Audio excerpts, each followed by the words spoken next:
Father's Day is right around the corner, and the Barstool Sports Store has got gifting covered for you this year. They have a bunch of polos and quarter zips for the golfing dads, or if you're more laid back, we have the t-shirts and hoodies for the more casual dads. Head to store.barstoolsports.com to find the perfect gift for your dad. Here is a bulletin from Kennedy's Motorcade. 7-6. We have main engine start. Gutted shells of buildings, flames raging out of control. The devastation is so widespread. Follows a security alert earlier this morning. It is July 20th, 1969. Breaking news, major corruption crackdown going down. Time to make up your mind about people. There's never. Sonny, there's only one word to describe what's happening, and that is panic. The description on one wire service, master criminal.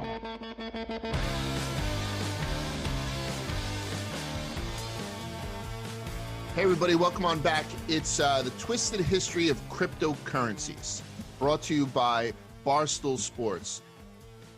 2 ads today.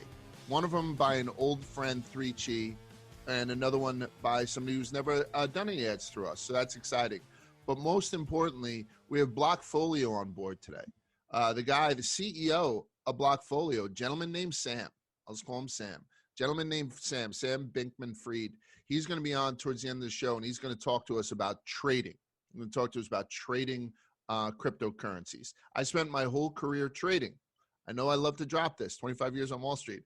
I was a trader. I wasn't an analyst. I wasn't an advisor. I wasn't anything. I was a ham and egg block trader who was just okay at his job. This guy helped develop an exchange basically for cryptocurrencies, and then he developed a trading platform for cryptocurrencies. I have a tough time linking my iPhone to my car. So this guy is going to be the smartest fucking guy in the room. He's going to be the smartest guy in the room, and he's going to answer every question we have as far as how to trade cryptocurrencies, and it's through the Blockfolio app. I also have a friend of mine back, a gentleman named Tyler.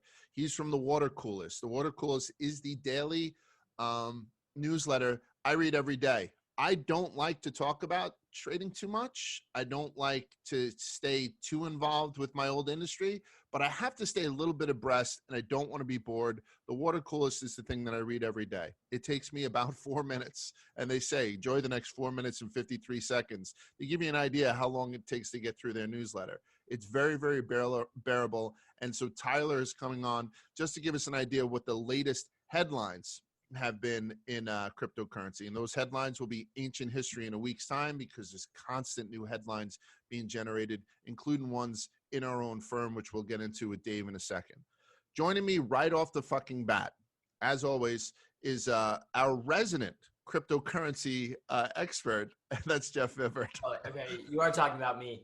Large, I have a question for you. Do you ever get tired of people asking you finance questions? Say you're out to dinner and they find out you used to be on Wall Street for 25 years. Maybe it came up naturally. Maybe you brought it up. Yeah, maybe. But then they start asking you financial questions. Does that ever? I was also in Rudy, Yes. just to see if I can know. No, I think, we were on one of those telemed things with for my son, those doctor things, and it has nothing to do with Annie or I. Yeah. And so we're talking to the doctor, and it's like, really, he was just nice. He was a nice guy, and everything's fine with my son or anything like that. It was almost just a checkup. And then while I was on the phone with him, I said, "Oh, doc, while I have you, can I drink when I'm taking this allergy medication?" Like, just out of the blue, it just automatic. So it's never anything like that, because there's so many finance assholes in and around that I don't get a lot of people wanting to break down. But yeah, every now and again, particularly, people will say, "Hey, you ever think about doing Barstool Finance?" I'm like, "Hey, yeah." Like, we've gone through some compliance issues and whatnot that Dave doesn't necessarily tackle, because he trades his own money. With me, it would be me basically talking about a lot of stuff that either Chernin and or Penn have positions in. And It's something that I want to tell you right now. We'll mention certain issues, cryptocurrency issues, during this podcast. In no way will this be any kind of solicitation to buy or sell cryptocurrencies. I just opened up a Blockfolio account. I just did. It was extremely easy. It's probably something I should have did at the beginning of the NCAA tournament. It's a different story. I just opened up a Blockfolio account. I am going to buy some cryptocurrency. I'm not telling people what I'm going to buy, but a couple of them will probably mention today. Maybe I'll buy them, maybe I won't. But I'm not going to do one of those things like I just bought Solana and then talk about it and stuff like that, because to me that's still a little bit, talking up my own position. That's always been a no-no for me. But I'm going to be involved, and I wanted to be involved for the longest time. I've just been afraid to get into it. When I had left the industry, it's when these things were starting to really pick up, 2017, 2018. As you're going to know, because I'm going to give you a timeline, probably right up until 2017, 2018.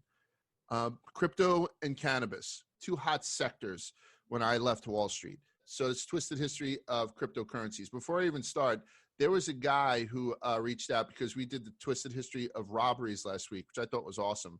And my favorite part of the podcast was the story of D.B. Cooper. I just love the story. I find it to be charming. I don't know who would play him in the Hollywood version of the next D.B. Cooper movie, but I think it would be somebody who's very, very smooth, like an Andy Garcia. A young Andy Garcia was always very smooth to me. Ryan Gosling. Gosling would play D.B. Cooper. That's perfect. I always thought he'd have like dark hair, but Gosling could do anything. What's his face? God damn it, Titanic guy. Leo. Why? Leonardo DiCaprio. Yeah, I guess he might have been in and around that age. Anyway, D.B. Cooper was a good head for me when we did it last week. I had forgot that some guy had told me to do it. It was the whole reason we did the Twisted History of Robbery. So when people write in and give us ideas, I like to give them props, but I never remember their names. Finally, one guy called up. He's like, was that me that put that in your head? And it was. So Paul Burnett, that's a shout out to him. Thank you so much for reminding me about D.B. Cooper and for getting the ball rolling on Twisted History of Robberies. I was going to say cryptocurrency could not be featured in the history of robberies, right? There's no way to steal crypto necessarily because it's decentralized. It's not true. It's very not true because there are some exchanges, and I'll go through it in the timeline part of it, so we'll get up to it soon. But I'm going to actually talk to Tyler about it in the second section about what happened just last week when a Turkish cryptocurrency platform called Thodex, the guy who owns and runs Thodex, took off on a jet for Albania with $2 billion worth of cryptocurrency belonging to his, and he shut the place down. So there's still a lot, like with decentralization comes unregulation, and it's a little bit dicey, but then Sam will address that too. Like Sam will address the fact that one of the biggest cryptocurrency robberies or heists or whatever that had happened because there was a lack of regulation within the company. It's this company called Mt. Gox, and it happened in 2014. And it was basically two guys running 70% of the cryptocurrency trading in the world. So it was the easiest thing in the world for them not to have any checks and balances. Whereas a place like Blockfolio, which we'll get into, has a tremendous amount of checks and balances. So I feel somewhat more safe giving them my social security number. Right. You know what I mean? It'd be like a bank or anything like that. A physical bank you can break into. So, when there's a central location like that, like a Mt. Gox, you can technically hack it.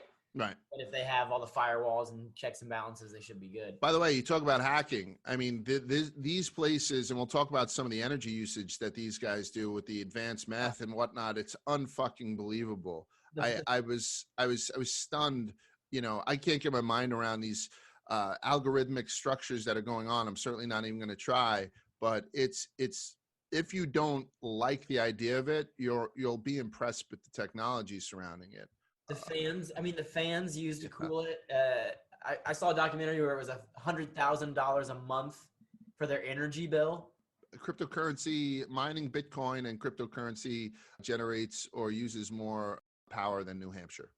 There's something like that. It's fucking crazy. So we'll get to it. So cryptocurrencies, what exactly are we talking about? Cryptocurrencies are virtual currencies. They're digital means of exchanging money created and used by private individuals or groups, right? So these are people, the idea behind cryptocurrency is that money is broken. Money, which is developed and regulated by a government body, by a centralized government body, is broken, right? So what they tried to do is take that power out of the hands of the centralized body and put it into what's called a blockchain. That's the technology, and that's the thing that I'm investing in. Not necessarily the Bitcoins or the specific type coins here. It's that blockchain technology. Yeah. Because most cryptocurrencies aren't regulated by national governments, they're considered alternative currencies. They exist outside the bounds of state monetary policy. Bitcoin is the preeminent cryptocurrency. When people think of crypto, they think it's only Bitcoin. It's not, right? It certainly is not. There are thousands of cryptocurrencies in existence right now. Most of them are not tradable. Most of them are not. And more spring to market every day, raising money through what's called initial public offerings for stocks, or IPOs. I've done more than a handful of IPOs, dare I say hundreds of them.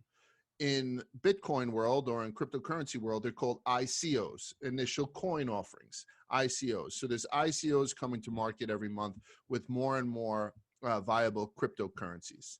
Bitcoin, though, is one that we're going to concentrate on and give an inordinate amount of focus because it was the first blockchain ever created. And every single one developed after Bitcoin is known as an altcoin.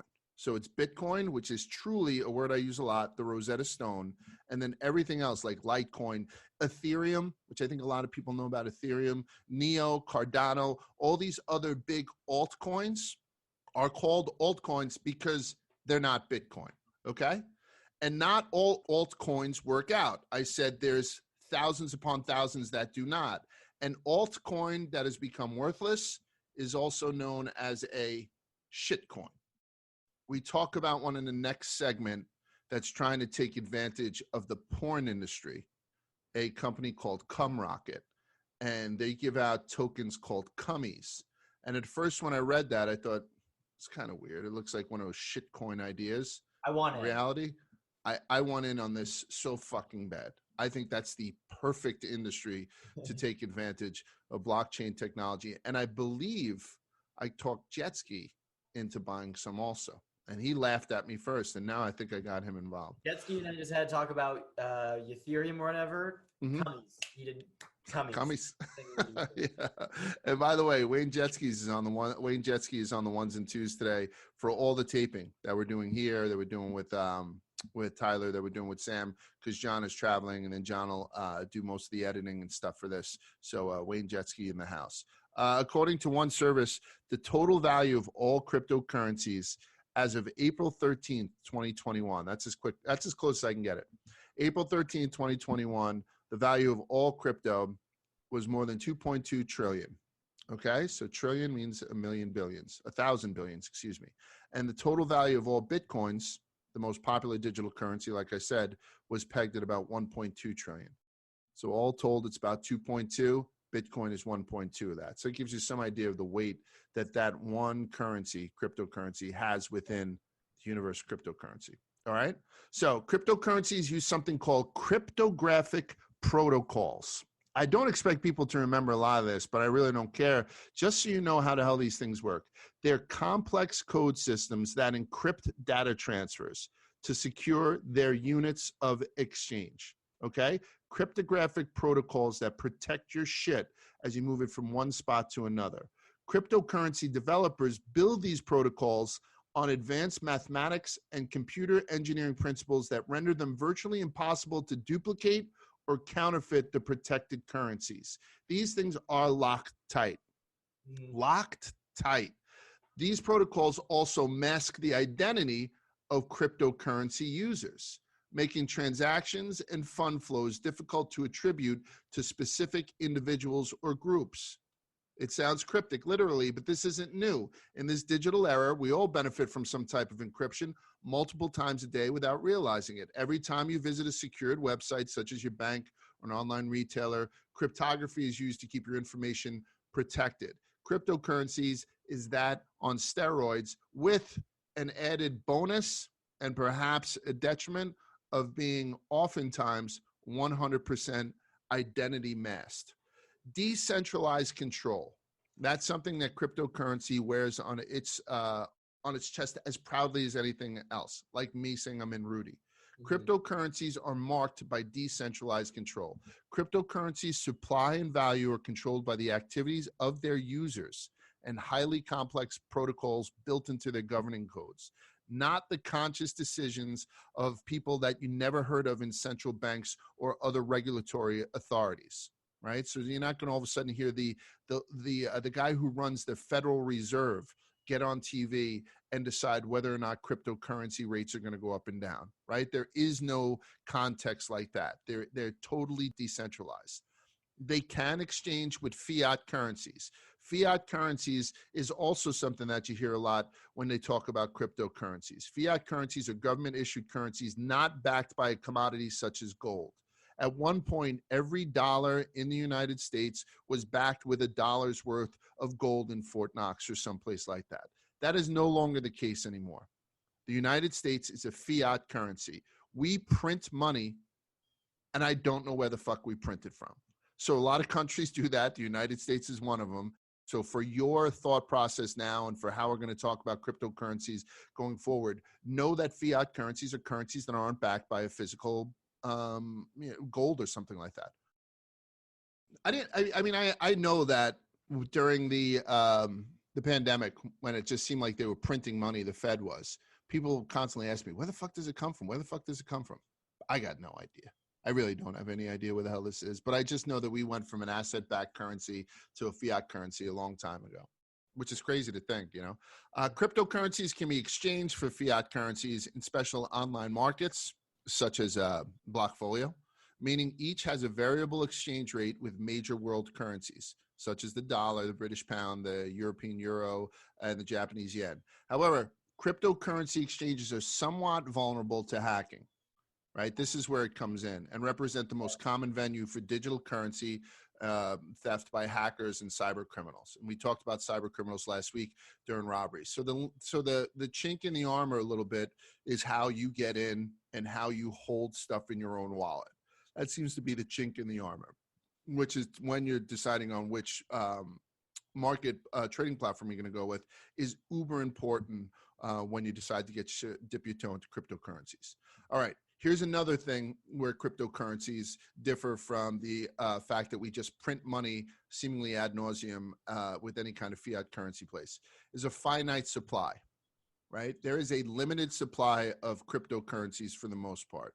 Whereas some fiat currencies seem to have an infinite supply, you just print more. Most, not all, cryptocurrencies are characterized by finite supply. Their source codes contain certain instructions outlining the precise number of units that can or will ever exist. Over time, it becomes more difficult for miners to produce cryptocurrency units until the upper limit is reached and the new currency ceases to be mined altogether. Think about that. There is a time when there'll be, we talk about the engines that run these mining companies that dig up these Bitcoins, right? And we use these mining terms and whatnot. At some point, they're going to be done. As of February 24th, 2021, I wasn't able to get anything more recent, but still pretty close. 18.6 million Bitcoins have been mined, which leaves 2.3 million yet to be introduced into circulation. There's a limit of the number of Bitcoin that will exist, and that limit is 21 million. Once Bitcoin hits that amount, miners will no longer receive block rewards and no new Bitcoins will enter the market. So 18.638, which leaves 2.362 yet to be mined. In actuality, the final Bitcoin is unlikely to be mined until around the year 2040. So we've gotten most of them out of the ground, the virtual ground, but getting these last 2.3 million seems like it's going to be tough. So they think it won't be out of the ground for over 100 years.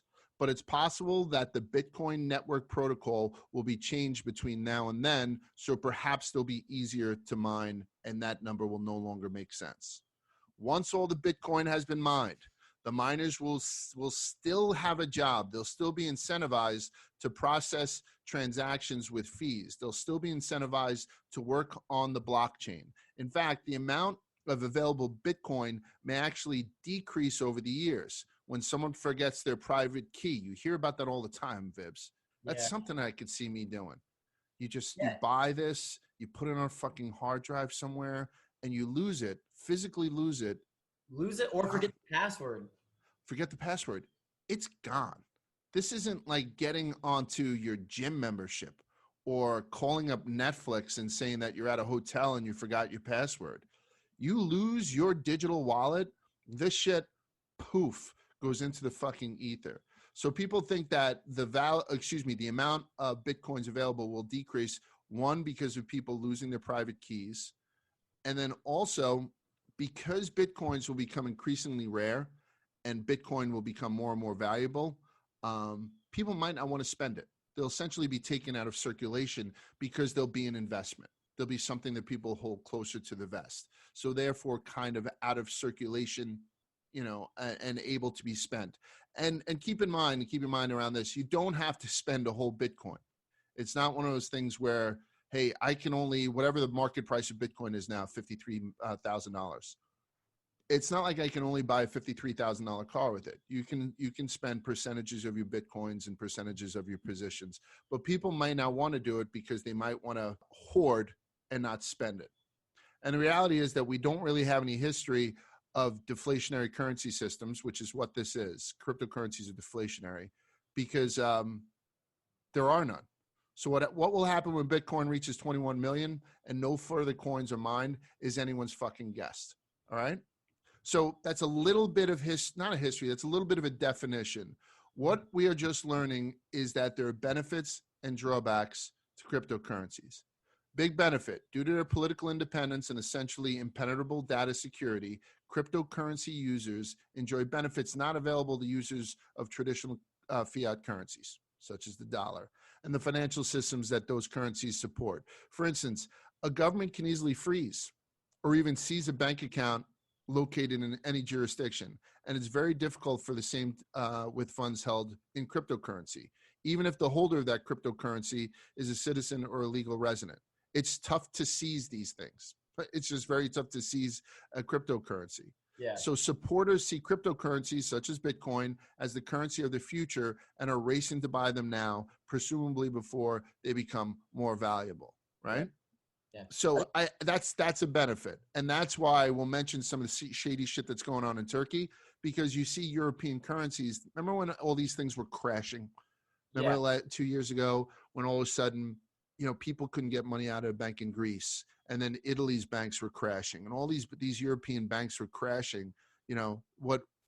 All these centralized bank currencies were crashing. You don't have that in theory with Bitcoin.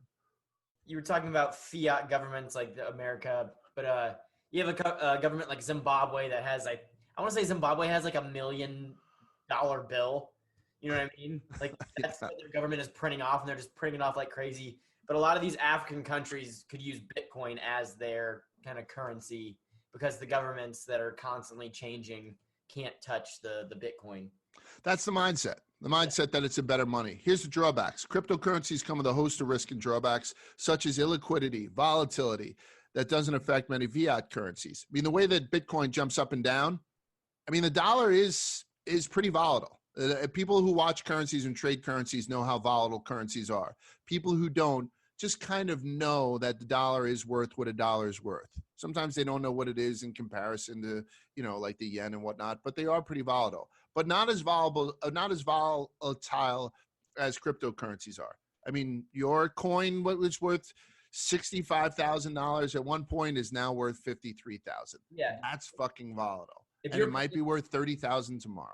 Yeah. If you're paying for beer with Bitcoin, you buy one beer, by the time you get to your second beer, it could be a different price. That's how volatile it is. Yeah, it's extremely. And cryptocurrencies, like I keep talking about how they have almost like a glory hole function, the anonymity thing, which turns people on, are frequently used to facilitate gray and black market transactions. So many countries view them with distrust and outright animosity. China wants to create their own Bitcoin exchange and then bans any other kind of cryptocurrency. Turkey's banned it. Turkey doesn't want any cryptocurrency in there. A lot of people do not trust it because money laundering or parking illegal funds. If I had to do that right now, I'm no longer if cryptocurrencies were an effective way to launder money, then that show Ozark would never fucking exist. Jason Bateman would have just gone to the Blockfolio fellas and bought an inordinate amount of cryptocurrencies across the board. They may go up in value, but many investors see them as mere speculations, not real investments. The reason, just like currencies, cryptocurrencies generate no cash flow, So for you to profit, someone has to pay more for the currency than you did. And this is something that I'm going to bring up, and it's going to mean a lot when we talk about shit like Dogecoins. It's going to mean a lot when we talk about shit like NFTs. There's a theory called the greater fool theory. Have you ever heard of that theory, Vibs? I have not. I heard about it a long time ago in economics class. It's a theory of investment, which states that you can still make money by buying something that's overvalued, right? And this is something that's just rampant in today's society, like Kanye West's fucking sneakers. If you pay, why wouldn't you pay $1.8 million for it? And I think the reason is it's too fucking expensive, right? But somebody did pay $1.8 million. And the reason they did is not because they love Kanye West. It's because they believe in the greater fool theory of investment.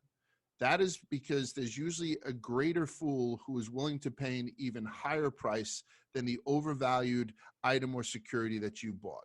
It seems like there's always a bigger sucker somewhere floating around. It's the reason why you would buy Dave's NFT. Maybe you love fucking Dave. Maybe you love pizza. Maybe you love guys without arms. Then that's you. Right. Yeah. Then hang it up on the wall somewhere and beat off to it. But I'm sure the guy who's going to pay multiple thousands of dollars, I think the last bid was like 12 grand or something like that, feels that something like that with Dave's tremendous celebrity and Dave's upward trajectory, that $12,000 is going to be a fucking steal, that some other person, some other fool, right? Because it's fucking foolish. It's worthless. I can watch this pizza review on my phone at any time. There's no exclusivity to the NFT that Dave is selling. I can see it at any time. So some fool thinks that owning it is worth $12,000, and he does so because he thinks there's a greater fool out there who's willing to pay 13 somewhere down the road. You know what I mean? Right. Let's contrast that to someone who doesn't rely on someone being a bigger fool than you. Like a well-managed business, which increases its value over time by growing its profitability and its cash flow of the operation. That's why I always bought stocks. I always looked for a business that makes money and has the ability to make more money going forward. That's not how people invest anymore. People invest with the greater fool theory more than any other time in history, I'd be willing to bet. So for those who see cryptocurrencies such as Bitcoin as the currency of the future, it should be noted that a currency needs stability so that merchants and consumers can determine what a fair price for goods is. And that's the point that Vibs had made.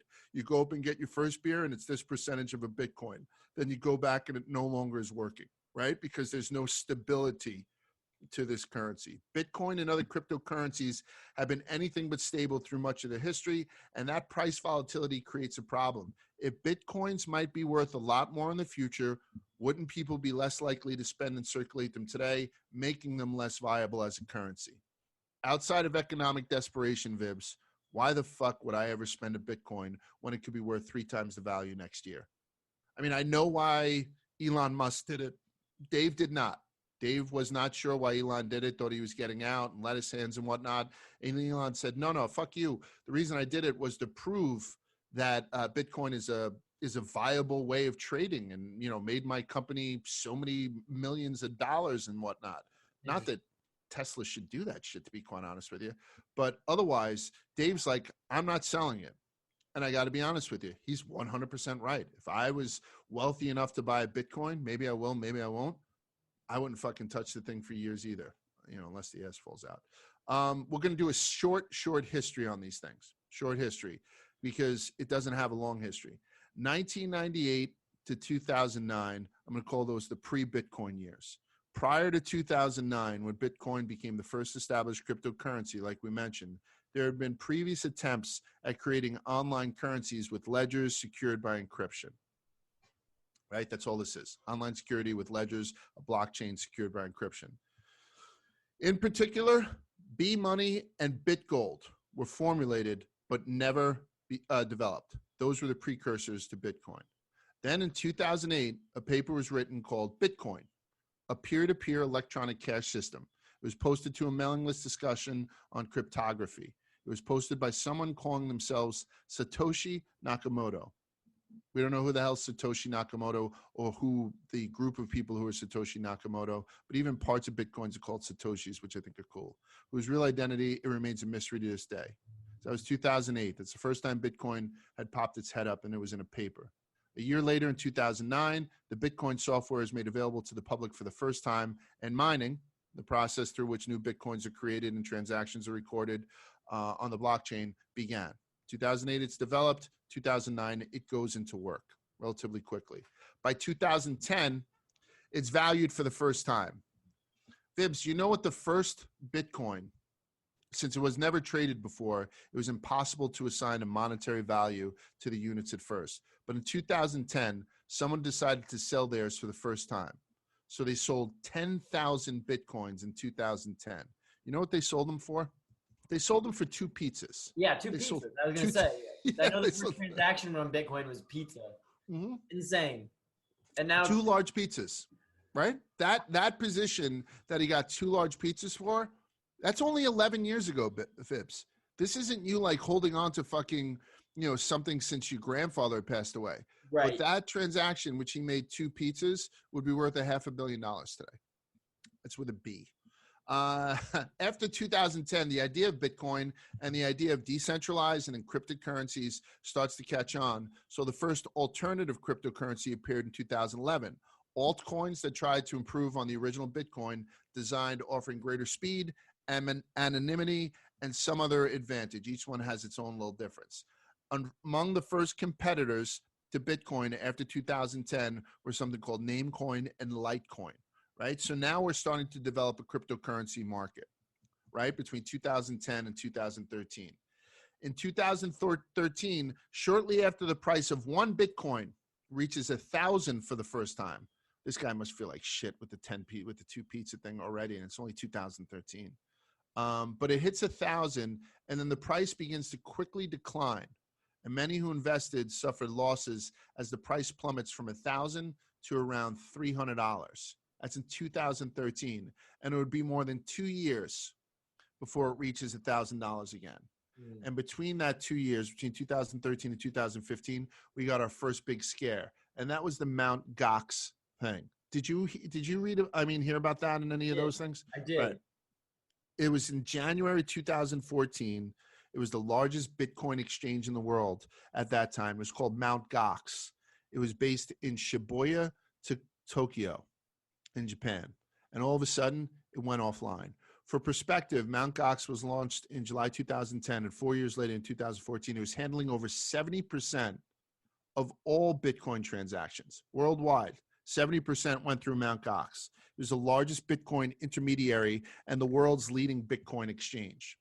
For even more perspective, Mt. Gox, MTGOX, stands for Magic the Gathering Online Exchange, because the original software was dedicated to a website for users of Magic the Gathering Online, which is a fantasy-based card game that a bunch of nerds play at like convention centers and shit. So Mt. Gox actually stands for Magic the Gathering Online Exchange. Unexpectedly, this huge cryptocurrency exchange suspended trading, closed its website, and filed for bankruptcy.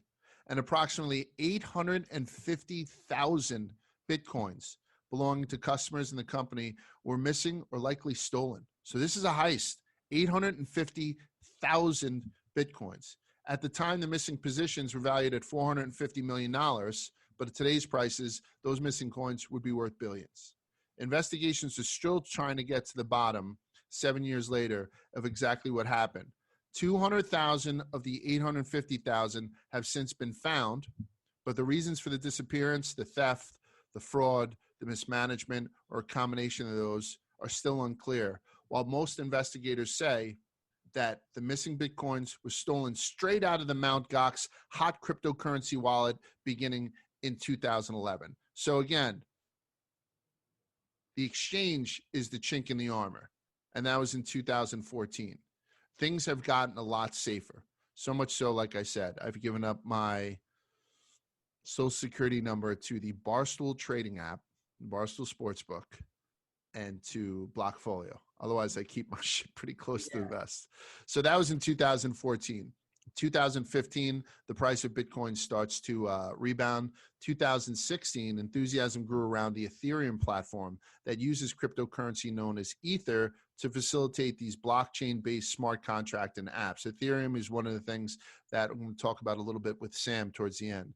Ethereum's arrival was marked by the emergence of initial coin offerings, fundraising platforms that I spoke about before. In the U.S., the SEC warned investors in 2016 that due to the lack of oversight, ICOs, these initial coin offerings, could easily be scams or Ponzi schemes disguised as legitimate investments. The Chinese government went one further by banning them outright. No more ICOs in China. By 2017, Bitcoin reached $10,000. And as more and more users emerged, it became clear that more money was flowing into Bitcoin and the crypto coin ecosystem. So banks including Barclays, Citi, Deutsche, and BNP Paribas started investigating ways they might be able to work with Bitcoin. And that's up to where I had left the business.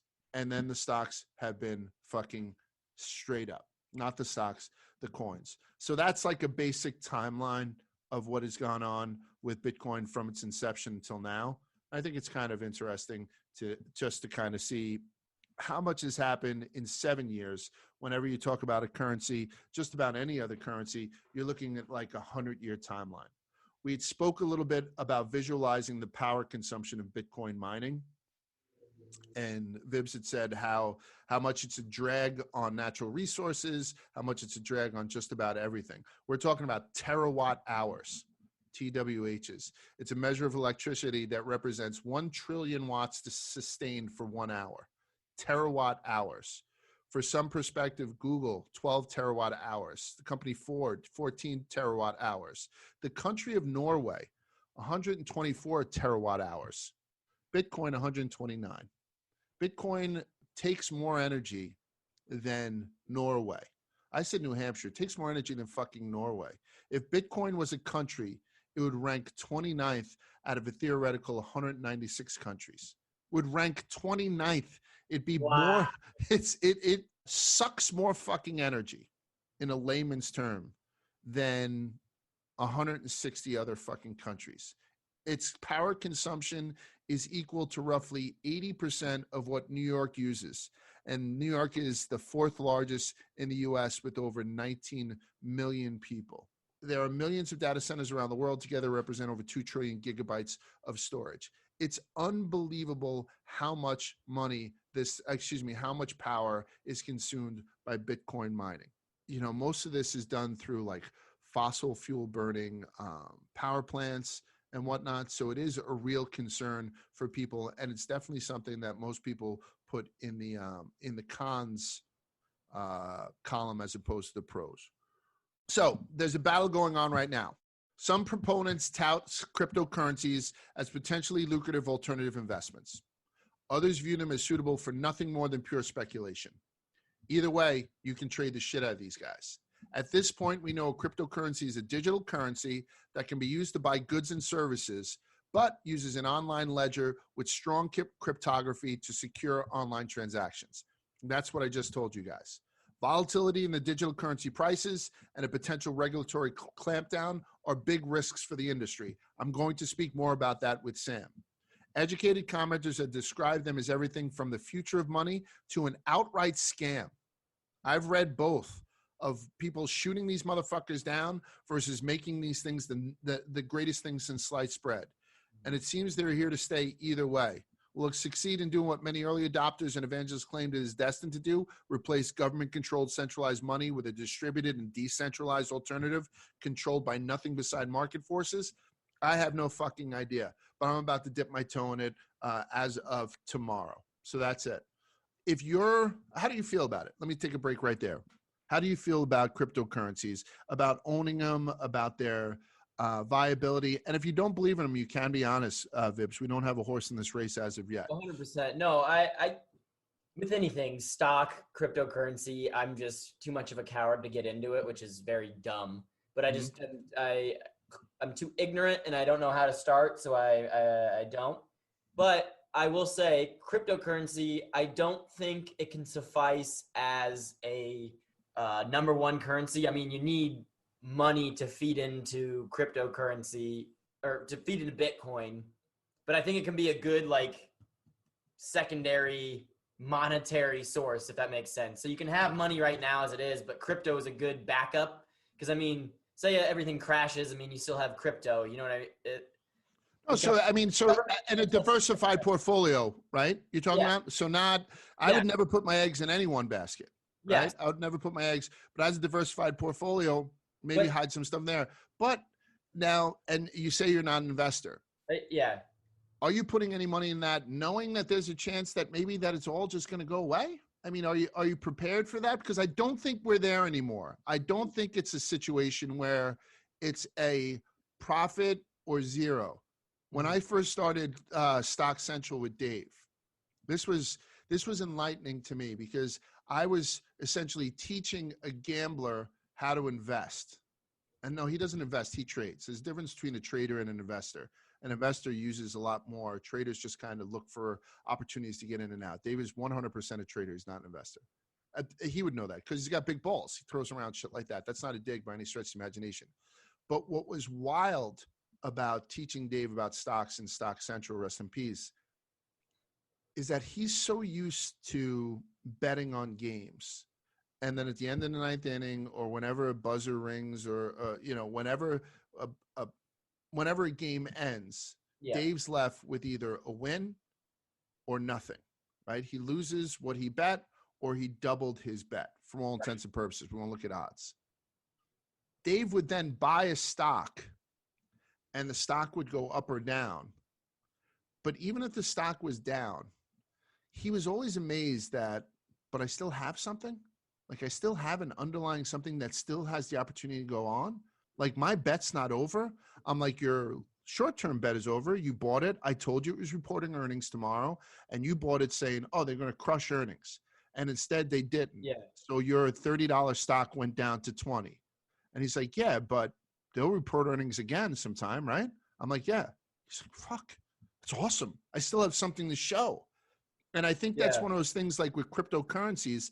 I was afraid of them because I thought that all of a sudden, bam, time's up. These things are worthless. My money is gone. But I think that the underlying stays.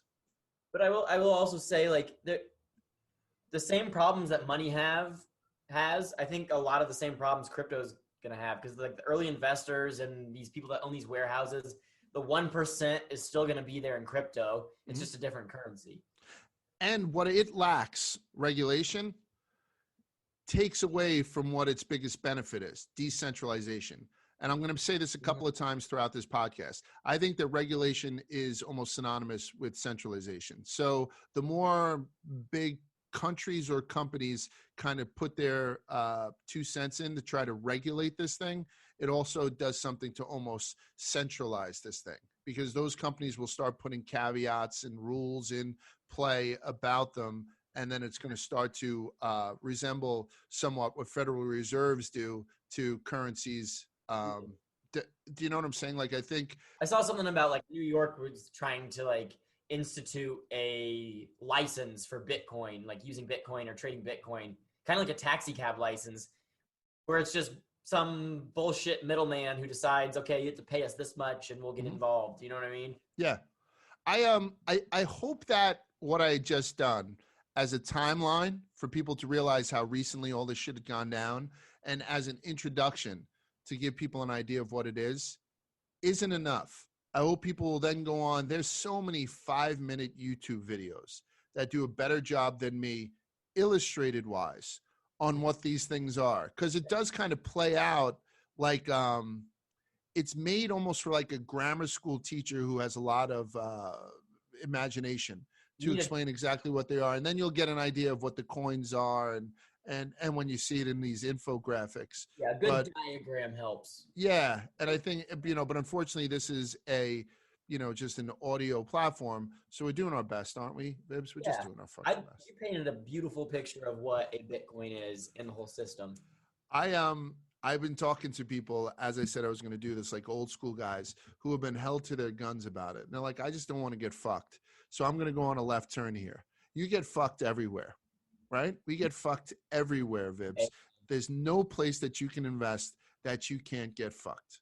There's no place. You get fucked through the drive-through, much less through JP Morgan. So I thought it would be a nice little yeah, I thought it would be a nice little left turn for me to talk about some of the biggest fuckings through traditional financial institutions that have ever happened. So for people who think that their money is safe or safer in their Bank of America account than it would be in their Blockfolio account, I want to invite you to listen to how everybody is out to get you, and they can get you no matter where the hell you put your dough.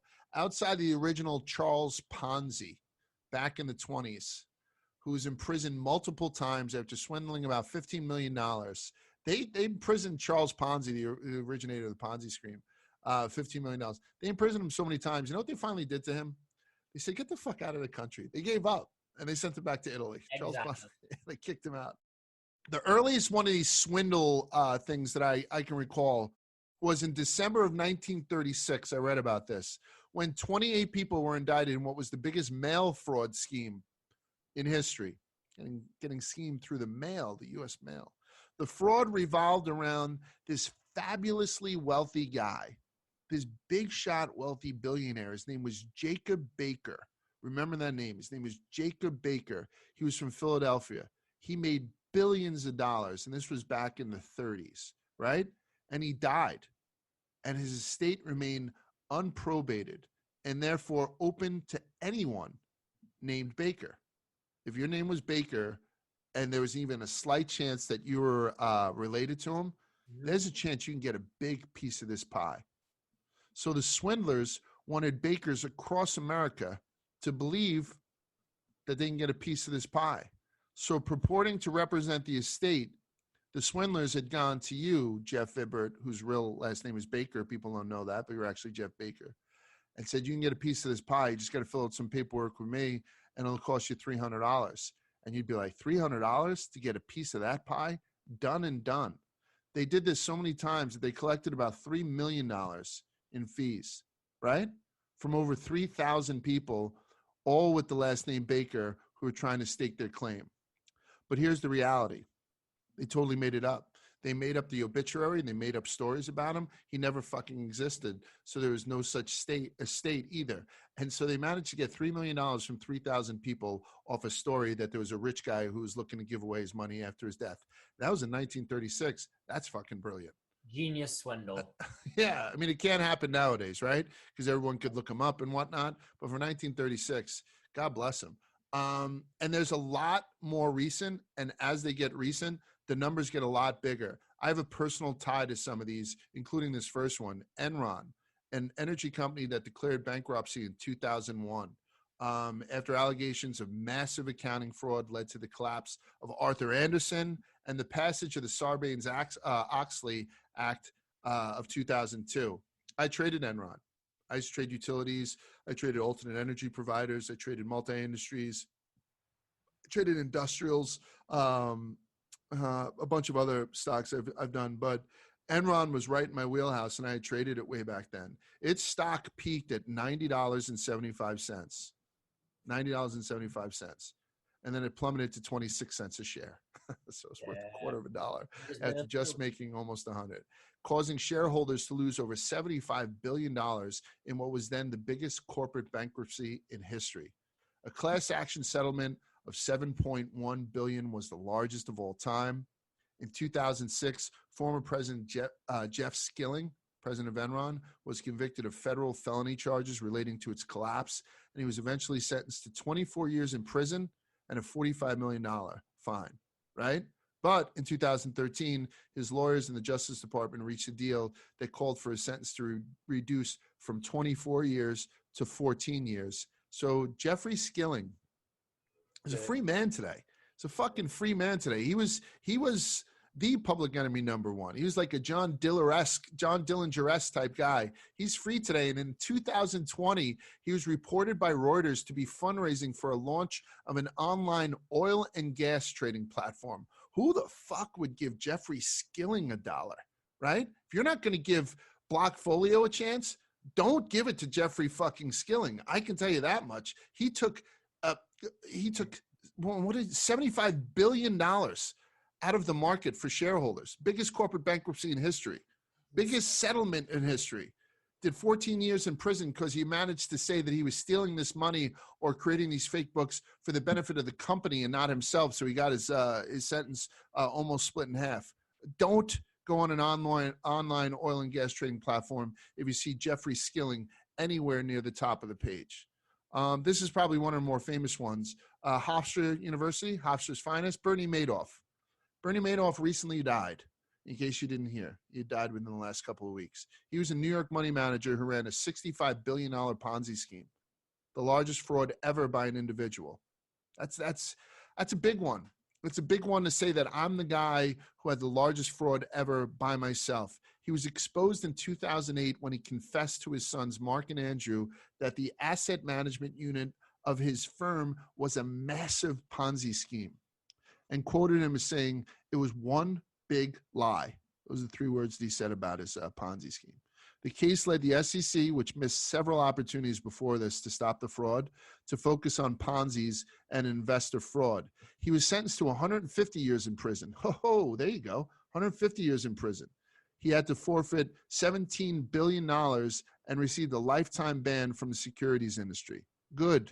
I wouldn't recommend investing in a Madoff if all of a sudden that lifetime ban was lifted.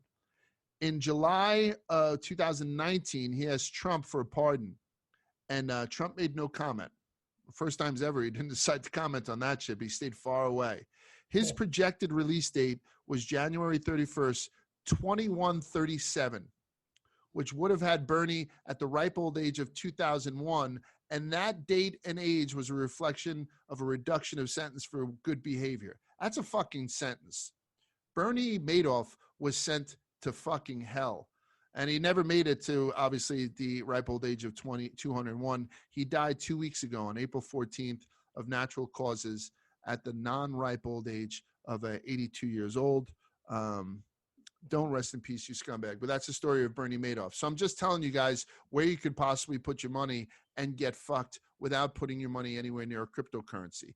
This one is nearest and dearest to my heart because I traded Tyco at the time. Tyco. You know the name Tyco. That jumps out at you. They make toys. Yeah. They make just about everything. Yeah, I was going to say toy company. Tyco trucks. Tyco makes everything.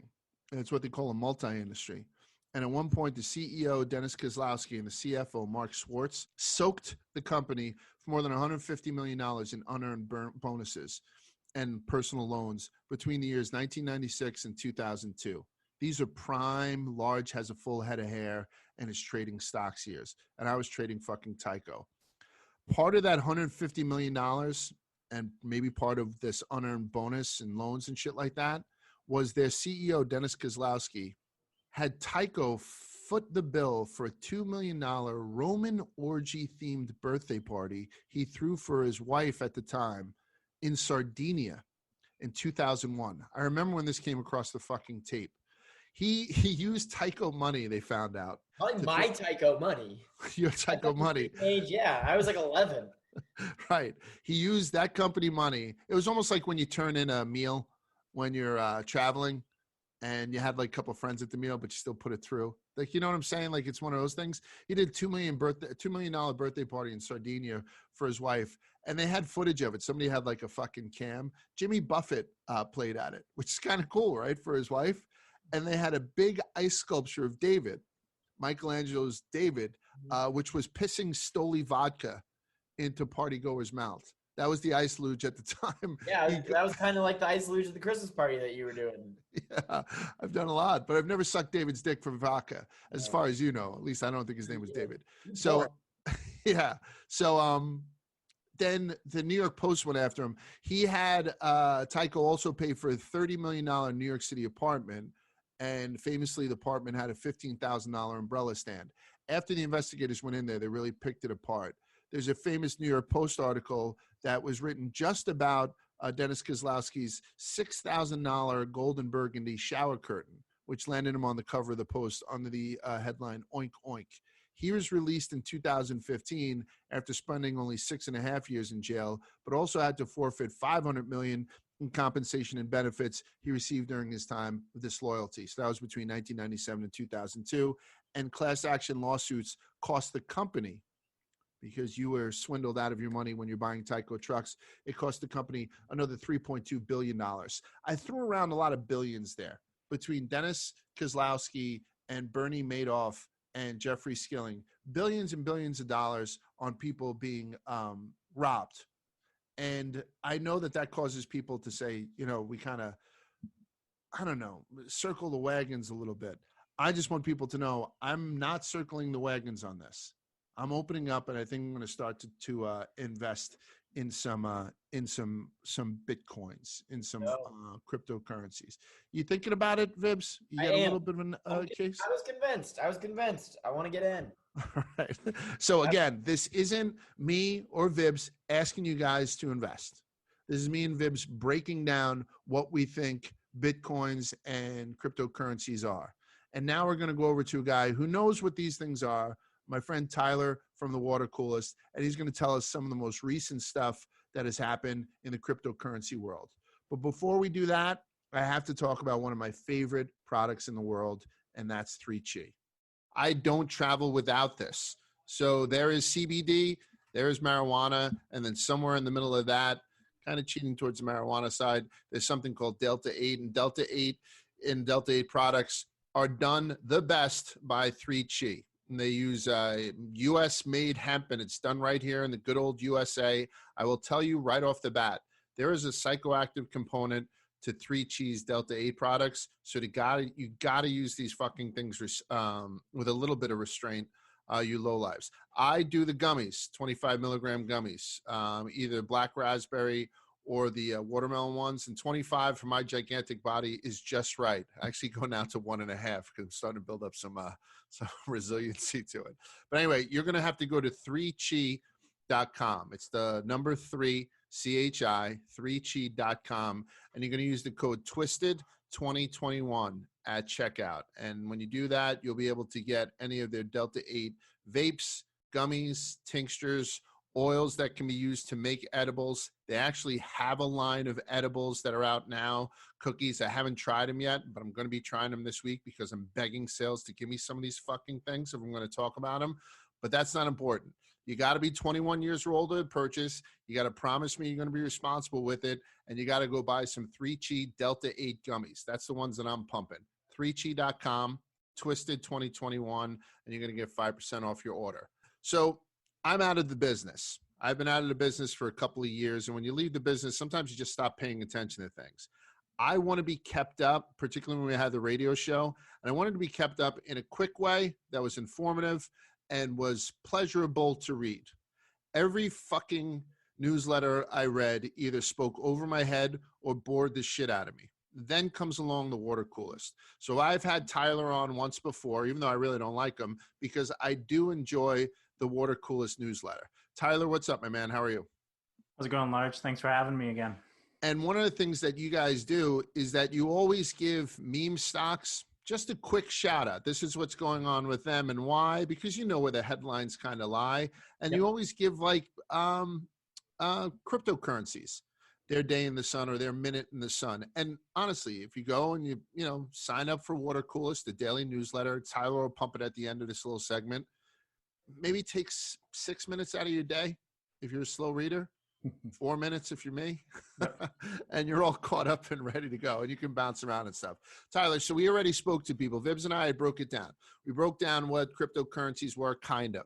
We broke down a quick timeline on how they came into being, stopped around 2017, and the rest is kind of self-explanatory.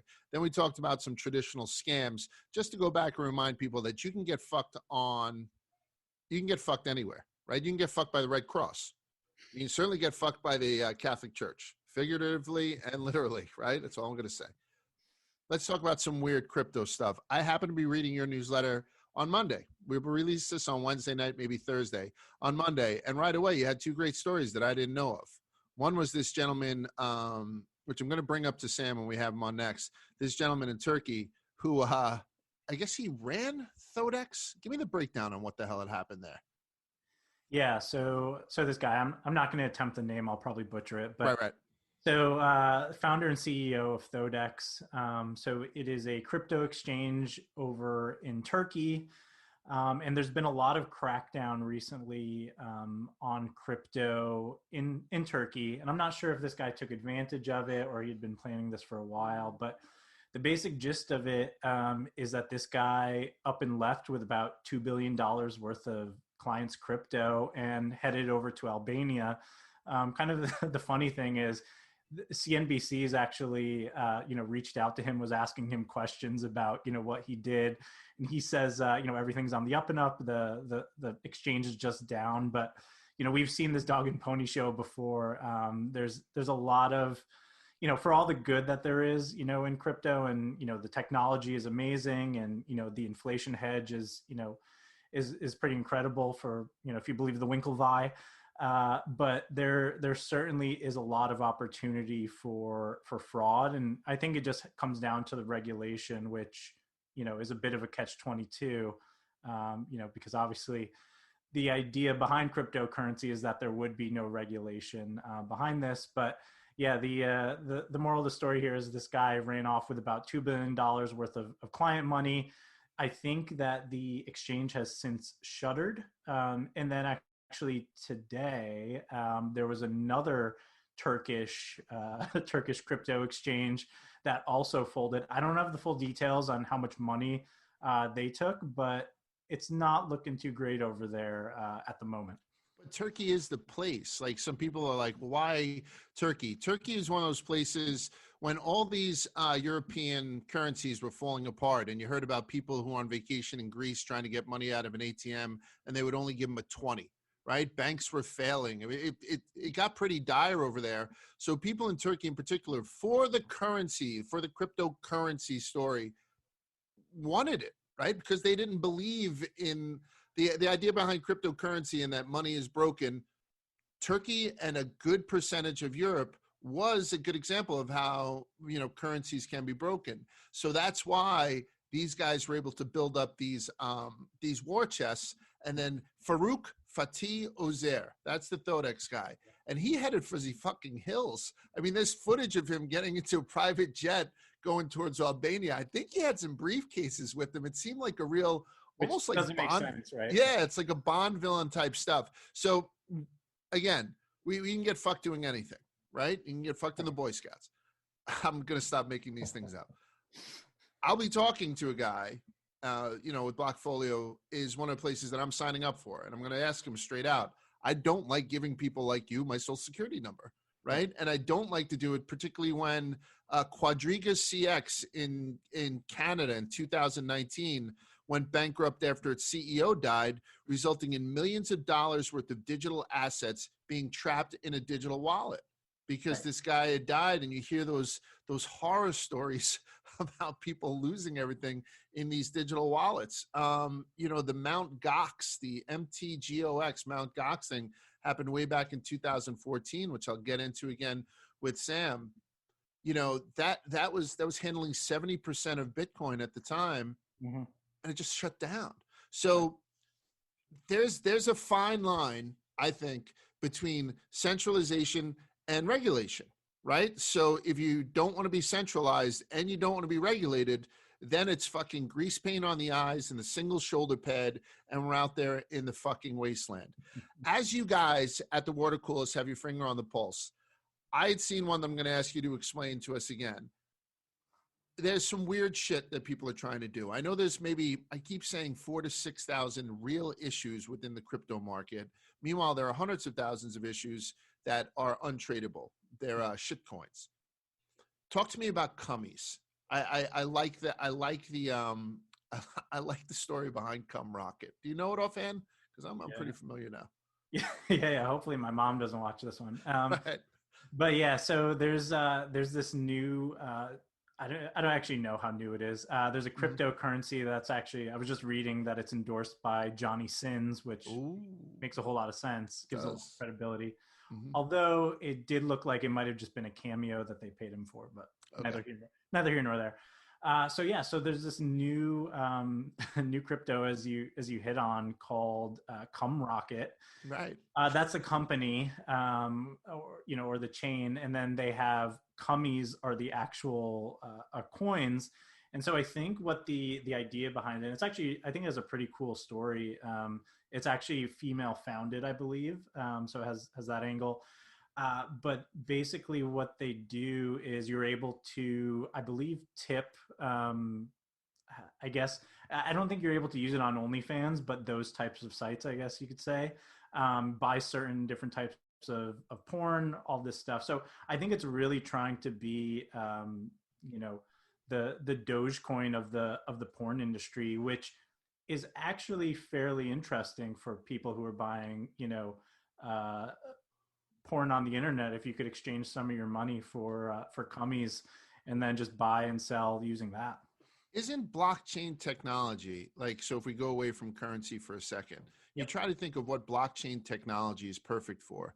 And I've said it once before in here, I'll say it again during this podcast, like the medical field, like just our medical records. Mm-hmm. You remember going to the doctor as a kid and everybody just writing stuff down, and they were taking, they're just taking copies of it and putting it in these big files. And then those files turned into almost like microfiche for a while. Then everyone had like a disc, and now like I'm on Valley Medical System. Please don't hack me. And everything that I do travels with me. So it's very easy to go to a doctor within my, group and not have to fill out the same thing. I am obese. I have a drinking problem. I do not smoke. Like I don't have to do that every time. So I find that blockchain technology seems like it's something that's almost made to make the gigantic medical field just a little bit more decentralized and all that kind of stuff. Porn is a multi-billion-dollar industry. It's a multi-billion-dollar industry that relies on things being stored and meted out, essentially for free. It almost seems like it's made for that. And I looked at it sort of like a Dogecoin type thing too, but cryptocurrencies are doing themselves a disservice if they don't try to get themselves a foot in the door in the porn industry. And I can't think of any other new product. It's not like Tesla can do the Tesla dildo or something. There's no other product that can cater itself towards it. Yeah, Tesla probably could, right? Like, don't you feel that way? Yeah, I think that speaks to the biggest issue with Bitcoin and with crypto in general is the use case, and I think that's what all the people who are really bearish on it keep coming back to is. You can't go into a Starbucks, and you'll hear that on CNBC over and over again. Can't go into Starbucks and, buy your coffee with it. And you probably don't want to because, you might lose a lot of money or gain a lot of money on it. But I think something like this makes a whole lot of sense. I mean, to make it real simple, it's, it's not a whole lot different than Chuck E. Cheese coins, right? It's like you can use it, you can use it in that, that ecosphere and, kind of buy whatever weird shit you're into, and so the anonymity is there, right? There's an anonymity thing that it relates to the brown cardboard wrapping that the magazines used to come into, or it would show up to your dorm room underneath a, assumed name type thing when it was Nifty at 50 or Far East Foxes. So I think it's one of those things that just makes sense. And then I also think, which I'm going to talk to you about just for a second, as far as the NFT market goes, I think maybe somebody as iconic as Lisa Ann, like to have her first scene as an NFT, to me makes, particularly for a perverted guy, makes a hell of a lot more sense than having Dave's Pizza Review. Do you know, like that almost seems like something, because these NFTs are blowing me away. They're virtual baseball cards as far as I'm concerned. And where the market on them go, I don't know. I'm not shitting on them because it is what it is, but they're just, I can't get my head around them because I can just watch the same thing that somebody owns ad nauseum. And the only thing that they have is that I happen to own it. I'm like, cool, I happen to have it on my phone. So doesn't this add to that? And are there any NFTs that jump out to you as something that might be a good investment? Like, how do you feel about NFTs in general? I think you hit on it, right? Like, I think it's NFTs. I look at them right now as kind of like baseball cards, right? they're really only worth what other people, value them at. So if people are willing to kind of continue buying these things, then, they're going to have value. If people kind of get tired of them and think there's too many flooding the market, prices are going to drop and they're going to be worthless. And, we've seen this actually recently with real baseball cards have like come back with a vengeance during, the pandemic. Mm-hmm. People are just interested in it again and prices go up. So I think there is some value in it. And, for what it's worth, I think there's some value in the security around it, or the perceived security. I know we just talked about, some of these hacks and stuff, but I think, there's something to be said about that, where you don't have to carry around your, I don't know, if you have a Picasso or, you have a Banksy or something, right? You don't have to worry about storing it in some, Swiss vault to make sure you don't have to pay taxes on it. So I think there's a lot of opportunity there. You can own Dave's Pizza Review without having to worry about anyone trying to steal it, if that's what they're going to try to do. So yeah. Well, weirder things have happened, right? So now tell me something that I don't know about cryptocurrency, whether or not, I don't know how far we are to having it being legitimized. I mean, I think the volatility is something that scares most people. And I don't know whether or not it's good or bad for it. I mean, as a trader, we used to love volatility because if they were going up or going down, didn't matter. It was still 2 cents a share. But like, talk to me about how close these things are to being legitimized, who's on board, who's not on board, that type of thing. Yeah, I think, if you're talking about, let's just keep it simple with Bitcoin, I think, it's getting there. I think the biggest issue is going to be, one, what is, or I guess not even one, I guess what is kind of the use case and what are people going all in on it? Because I think there's two camps right now where some people do think it's going to be a currency that's going to replace the dollar. China is currently, trying to make their own, cryptocurrency. So, that could certainly be viable. And then I think there's other people who want to use it as a hedge. So a lot of people say it's digital gold, right? I don't see why, people have to compare it to something. Why does everything have to be the Uber of X? I think it could be its own thing, right? It could be kind of this speculative investment. It's no different than you investing in, a painting or a baseball card or Tesla stock, right? Which has no real fundamentals backing up its stock price right now. But people, know that other people are going to buy it. So they're pushing it up. So I think where it lands is probably somewhere in between those two, probably as its own investment class or asset class. And I think it's, I think it is going to be viable. And I think the most important thing, as you hit on, is the technology behind it. I think we get kind of focused on the coin, but I think the blockchain is super valuable for stuff like you mentioned, right? For medical use and stuff that needs to really be kept. Porn. I mentioned medical and porn. That's the only thing I put it in there for. So yeah. I don't know. Yeah, but I mean, I think there's value there. And no, you're absolutely right. So I have a guy on next, and I can't ask him this, Tyler, but you are familiar with my background, and I'm familiar with your background. Yep. I know it seems like I'm just constantly at the window telling kids to get off my lawn, but are we ever going to get back to a point where things trade at a level of where they're worth? There's always going to be some speculative ideas around. Tesla is a perfect example. Like, Tesla is a company that is making something that will probably be made more efficiently and cheaper by some of the big boys. It's somewhere down the road. And this is the car technology that they have. So all the other stuff and all the other fluffiness, or obviously this quarter being marred by the sale of Bitcoin, and then saying the sale was to prove that this thing is a legitimate currency, which isn't in the corporate charter of Tesla to test currencies and whatnot, especially at the expense of shareholders. Or seeing, like LeBron's rookie card go for millions of dollars. It just seems like we're in a society where things, it doesn't matter what they're worth anymore. It just matters what people are willing to pay for them, more so than at any other time in history. Do you think we're ever going to go back to it? Is it going to take, like, because we already did the global pandemic, global pandemic that was supposed to set up maybe a a W-shaped recovery, a couple of peaks and valleys, and it was one of the sharpest V's I've ever seen in my fucking life.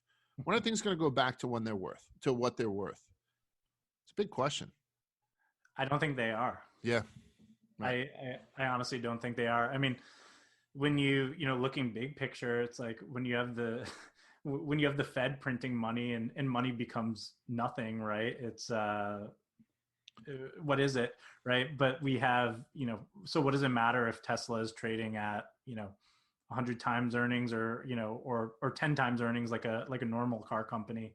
I think that it probably doesn't go back to normal. I think over the pandemic, I think clearly a lot of things changed in society, and I think a lot of things change with how people look at money and and treat money. So I am not sure that it is going to go back, and I think there'll always be kind of those blue chip stocks that that do that sort of thing. But I think now there's going to be those outliers. Like I don't see Wall Street Bets going away. I don't see the Davey Day Trader disciples going away. I think these people are going to change the way that we look at the stock market going forward. What's your opinion on Elon Musk? What's the overwhelming opinion of the water coolest guys on Elon Musk? Well, we love Elon Musk because he gives us constant content. He's awesome from that perspective. I mean, I think he's an awesome guy for entertainment value. I don't know how he's going to do on SNL. I saw him on Big Bang Theory. He was not great. So that's going to be interesting. But I think from an entertainment perspective, he's awesome. And I think just his mind just works differently than most humans. And I hate to bring up the Joe Rogan podcast, but listening to him on there, it's just like that guy is on a completely different level. Right. And it's when the personalities eclipse the fundamentals. I don't know why it's gotten me so clutching my pearls and afraid to loosen the purse strings. But I just opened up my Blockfolio account. I'm going to be making my first purchase of a cryptocurrency after this podcast comes out, because I would hate to buy something and then talk about it and pump it up, because that used to be illegal back when I used to trade. Apparently it's not illegal anymore, but I'm going to hold off. But anyway, so Tyler, as always, thank you very much for coming on and giving us a fresh perspective.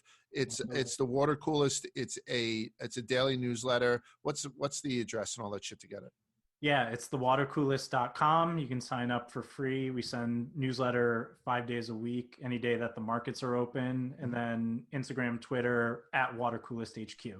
Right. And then and they also have some swag, including a fleece vest that is supposed to be coming my way pretty soon. They don't make your size, man. They're fat shaming over here. They are. They're sizist. I don't like to use the F word, so I call them sizist. All right. So thank you again, Tyler from the Water Cooler. Before we go on, and we're jumping right to another titan in the industry with Sam from Blockfolio, I have to stop to tell you guys about HelloFresh because they're on. Speaking of sizes, HelloFresh said, look at that fat guy. All he does is cook and eat. We got to get on board with him. I can always make a gourmet meal for my family. I can't. I just can't do it. And a lot of the meal kits that get sent to your door, they suck. HelloFresh bucks the trends, and that's why they're America's #1 meal kit. You can go and get all that stressful meal planning. People don't like going to the grocery store. The grocery store is Toys R Us for me. I don't give a shit about it. Some people get stressed up by it. So instead, just have this shit brought to your front door, and then it can be on your table in 30 minutes or less, right? Lightning quick prep recipes, quick breakfasts, lunch. It's perfect for anybody with a busy schedule. It offers 25 recipes to choose from each week. If you're a vegetarian, God bless you. We got something for you. If you dig craft burgers, God bless you even more. We got something for you. So if you're a gourmet or just a slob, HelloFresh is for you. Over 4 in 5 HelloFresh customers say HelloFresh helps them lead a healthier lifestyle with delicious, low-calorie, carb-smart, and vegetarian options available each week. Here's the call to action for my listeners. You go to HelloFresh.com/12twisted and use the code 12twisted, and you're going to get 12 free meals, including free shipping. It sounds almost too good to be true. So you're going to have to go to HelloFresh, HelloFresh.com/12 twisted, and then use the code 12twisted for 12 free meals. This is America's #1 meal kit. I highly recommend it, and you know what I'm talking about when I talk about food. So HelloFresh.com/12twisted, and that's for 12 free meals. And with that, we're going to go into the interview with my man from Blockfolio. And that guy is Sam Bankman-Fried. He's the CEO. He is the founder. He is the big honcho of Blockfolio, the company that I've been talking about throughout this whole podcast. So I downloaded the Blockfolio app. I gave them all my information. And sometimes a guy like me gets afraid when he's giving away his information. And we've heard some horror stories from the past about wallets getting lost and all this kind of stuff. So why take a chance? Why leave questions out there to be answered when I can answer them all right here in Twisted History? So I invited in the CEO of Blockfolio, Sam Bankman-Fried. Before founding Alameda and FTX, Sam was a trader at Jane Street Capital on their international ETF desk. For those who are unaware what an ETF is, they're exchange-traded funds, and similar in many ways to mutual funds, except that ETFs are bought and sold throughout the day on stock exchanges, while mutual funds are bought and sold based on their price at day's end. So they're a little bit more liquid. I used to trade a shitload of ETFs when I was on the floor for Citigroup, JP Morgan, and whatnot. I used to do a bunch of business with Jane Street Capital, to be quite honest with you. But Sam and I have not crossed paths until today. He traded a variety of ETFs, futures, currencies, and equities. He designed their automated OTC system. He graduated from MIT with a degree in physics, and he's obviously the smartest guy in the room right now. Sam, thank you for coming on Twisted History. I'm going to pepper you with questions about Blockfolio. I'm going to pepper you with questions about cryptocurrencies in general. Are you ready? Let's do it.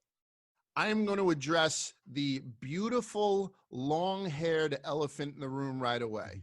I mean, I know this doesn't drop till Wednesday night, but I'm lucky enough to be talking to you on the eve of a great fucking headline for you guys. Trevor Lawrence, who's the odds-on #1 pick in the NFL draft, has decided to go a very traditional route and sign with Gatorade. He signed a deal with Gatorade, and they're paying him some money.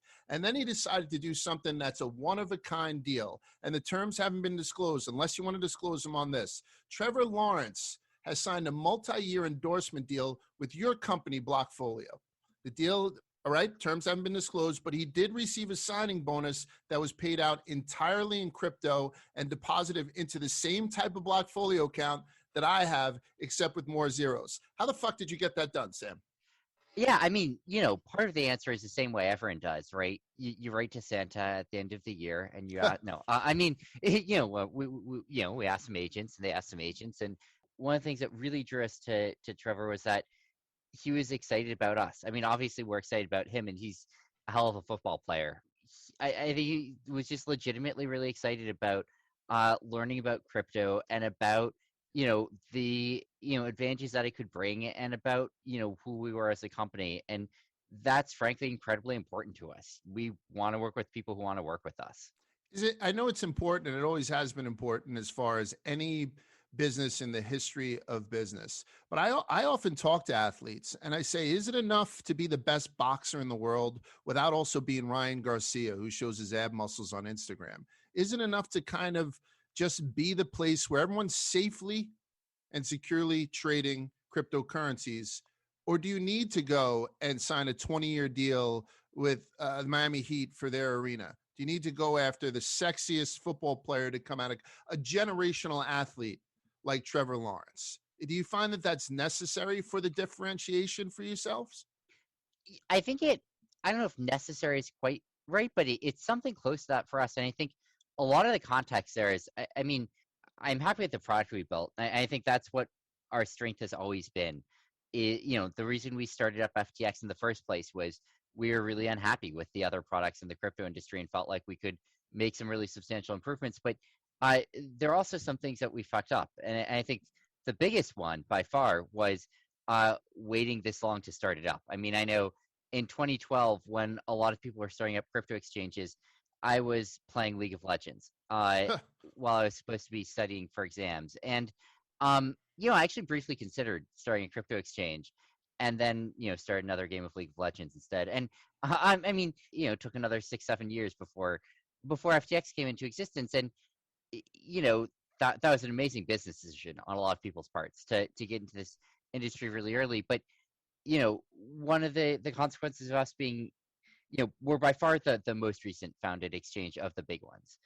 And that means we don't have the, you know, gigantic user base in the same way that, you know, a player like Coinbase does.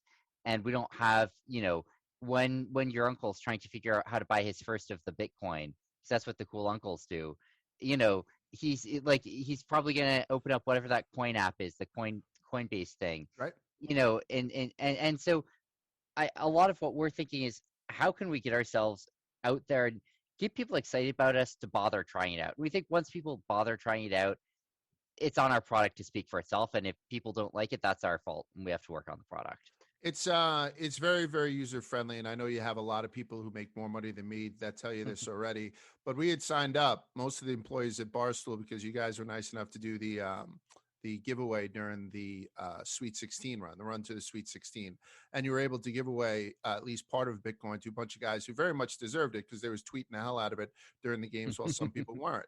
So now we stand at the precipice where my founder, my president, the guy who signs all my checks, hated Bitcoin, signed off this goddamn thing. I spoke a lot about Bitcoin in this podcast. I'm going to branch out in a couple of minutes. And now he's back on board, right? We're also taping on a Monday where Dave decided to get back on board and then immediately complain about it, saying that Elon Musk was leaving him out in the fucking dust.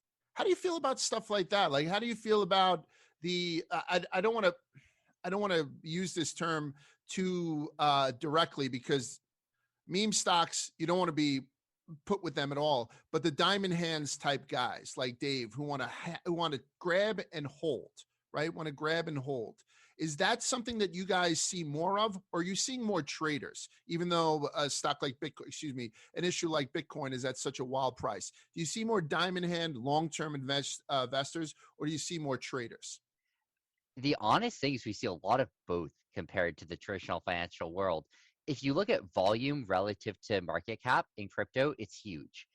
And if you look at you know, people who are holding relative to market cap, it's huge. And I think one of the interesting things here is that, like, there's just a ton of excitement around crypto.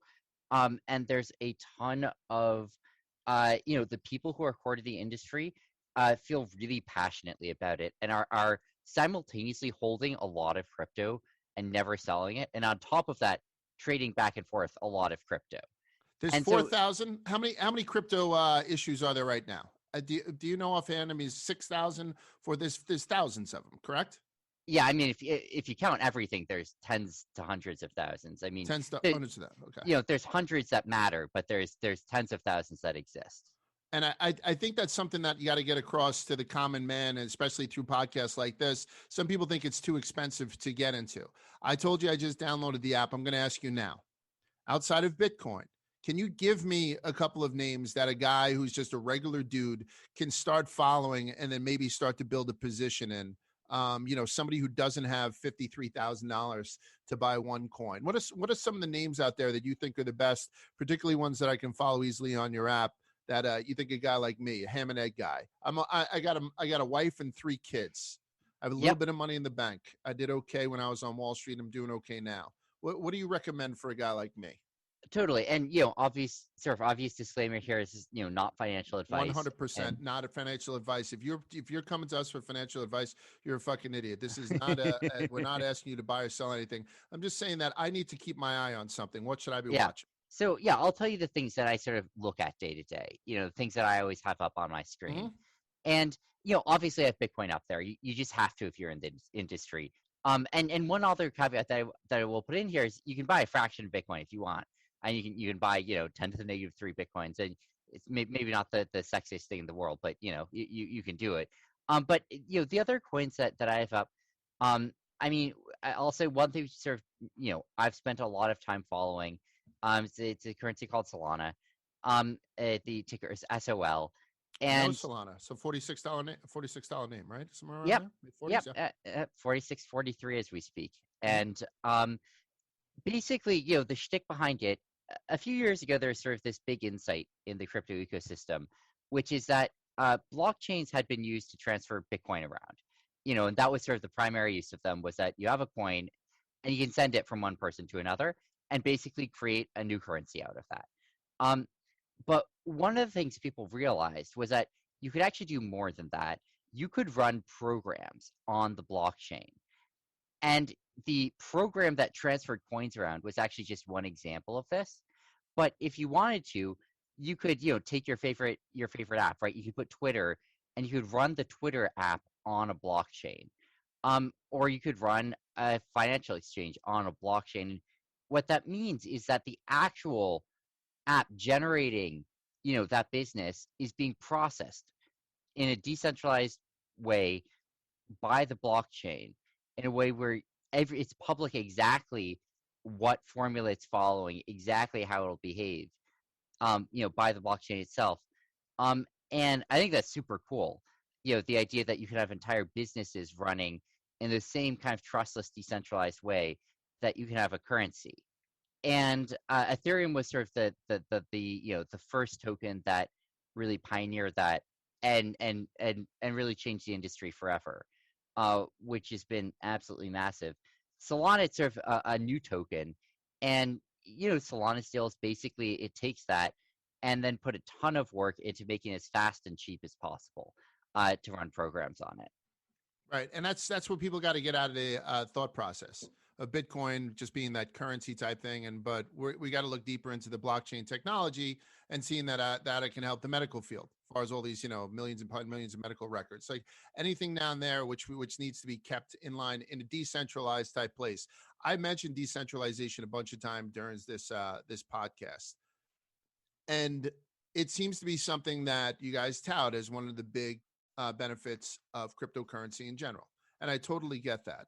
But is it also one of those things that some degree of centralization, I don't know if it can be a little bit what the difference between centralization and regulation is, but what do we need to happen until to make the idea of cryptocurrency 100% attractive to 100% of the people? And we'll go back to currency as the way that cash is to people, or at least it was at one point. Yeah, absolutely. And it's one of these things where if you want to devote your life to using cryptocurrencies, and that's what you're going to do all day, and that's what you're going to spend, that's your job, is figuring out how to interface with blockchains, then you can just go and interact directly with the blockchain, and that you can build applications on it. That's super cool. But you certainly don't want everyone in the world to be doing nothing but working on the blockchain all day. There'd be no food and everyone to starve, right? Like, while I think it's super exciting, there's a lot of other things the world needs, and what that means is that a lot of people are going to want to be spending 4 minutes a day thinking about crypto, not 4 hours. And you don't want to be opening up like a command prompt or opening up a terminal and like starting to code in order to access your wealth. You want to be opening up a mobile app. What I think makes a lot of sense for most people is that you have these sort of portals that do put all of the work into building out applications on the blockchain, and to building out the programs necessary to transfer the assets and store them safely, and then build a beautiful GUI on top of that is intuitive and easy to use and makes it clear what's going on. And then that most people will end up using one of those. And that's how things are right now, that the exchanges in crypto are what most people use when they deal with it. And those exchanges are centralized programs run by a company that implements, like nice interfaces on the decentralized blockchain. Yeah, so the centralization within the decentralized blockchain. How about the volatility? I know that any trading platform in the world loves volatility, but for a person who fundamentally is rooting for cryptocurrency and stuff like that, doesn't the volatility scare the shit out of you? Do we need a big correction here at some point? Like, I know sometimes when things start to move sideways, it gets people a little bit more comfortable. And then there's always that argument that traditionally with something like Bitcoin, because of maybe the long-term prospects, who the fuck would spend a Bitcoin once they have it? Why wouldn't you just be tucking this thing under the mattress so it's not actually a viable currency because it's in those diamond hands where it's stuck underneath everyone's mattress? Is the volatility something that you see continuing to go to continue at this rate. Like we just talked about Solara real quick. Stock's up 140% this year. It's up 1,000%, in the past, however much. It's one of these very volatile names, even though it's a $46 thing. Is the volatility something that you could see calming down as this thing starts to get a little bit more regular, not necessarily regulated? And is that something that you look forward to, or do you like these gigantic spikes? Do you see a correction on the horizon? What do you think about volatility and where these things wind up? I do think that eventually we'll start to see volatility calming down. That would be my best guess. And I think a lot of what's going on right now is that obviously, first of all, it's a new emerging industry. And, as of 6 months ago, or a year ago, certainly, most people in the world thought crypto was not going to make it. Like, most people were not excited about crypto and thought it was sort of like whatever, some new weird fad. And I think that's changed a lot in the last year. But when you have most of the world not believing in something, it's hard to have a really, stable, global price, given sort of like the inflows and to a lesser extent outflows of people, who are in the industry at all.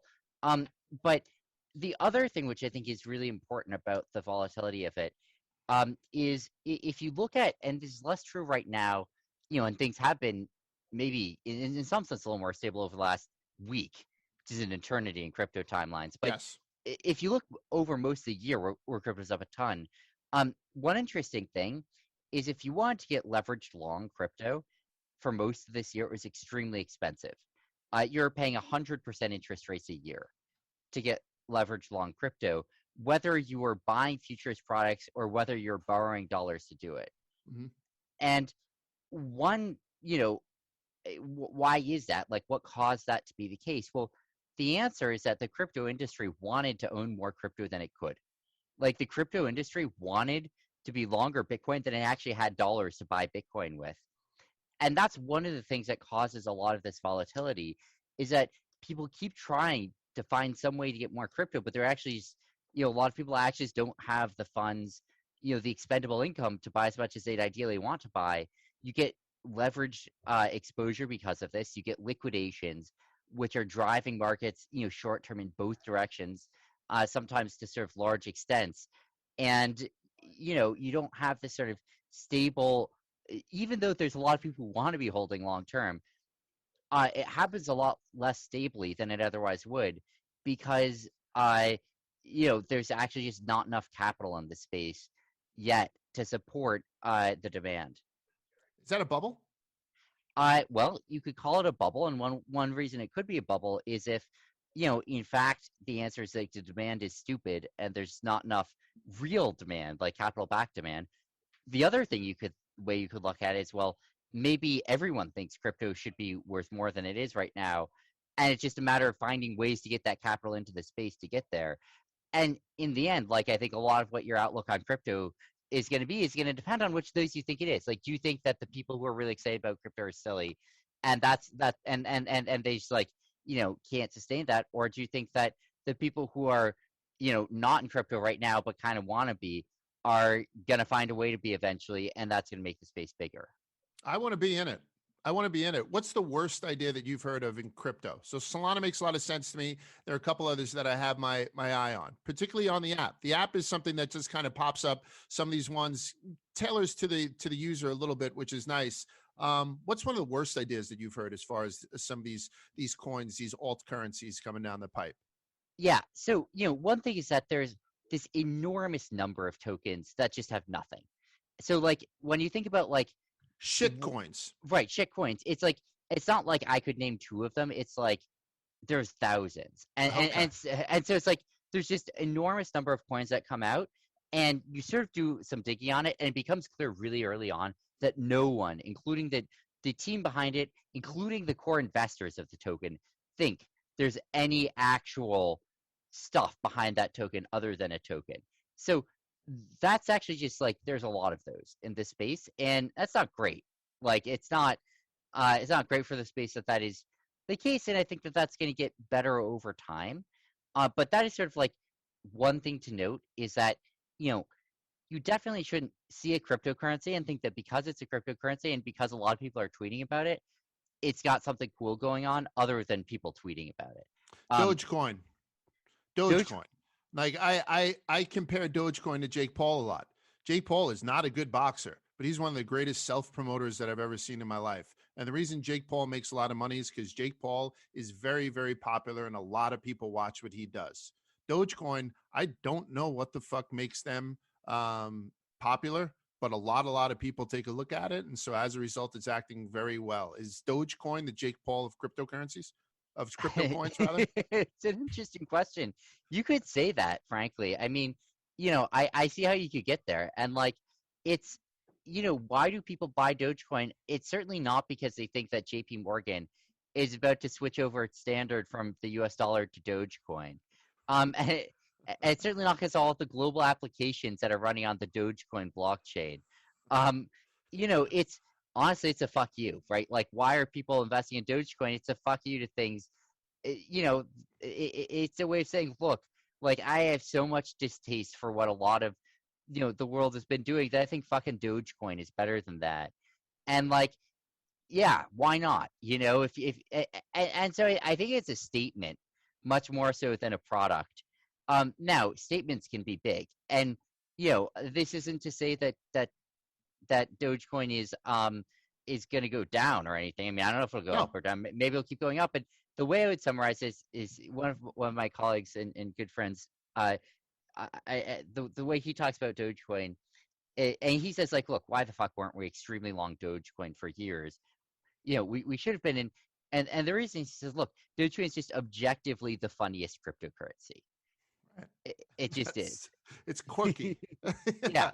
And I guess it's enough for a lot of people, especially at that price. You know, we often talk of share prices as being one of the barriers of entry for a lot of people. So that one was right down Main Street for so many people, and it still is at $0.25. So, I mean, when I start to build this portfolio, I'll probably have it in there.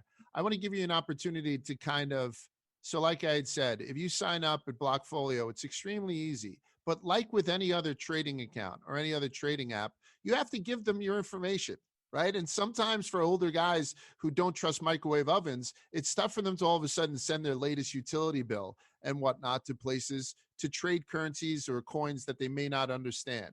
There was a terrible happening back in 2014 that most people know about, the Mt. Gox thing, which was the biggest of all Bitcoin transactors at the time. I think it was handling over 70% of all Bitcoin transactions, then unexpectedly suspended trading, right? And then it filed a bankruptcy, and 850,000 Bitcoins belonging to customers in the company were just missing and likely stolen.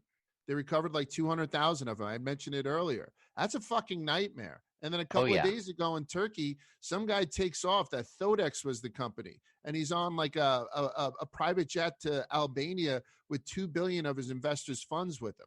So there's news like that on the traditional financial side all the time. People are still stealing from each other within the walls of JP Morgan and Citigroup. I used to steal from people when I worked at JP Morgan and Citigroup.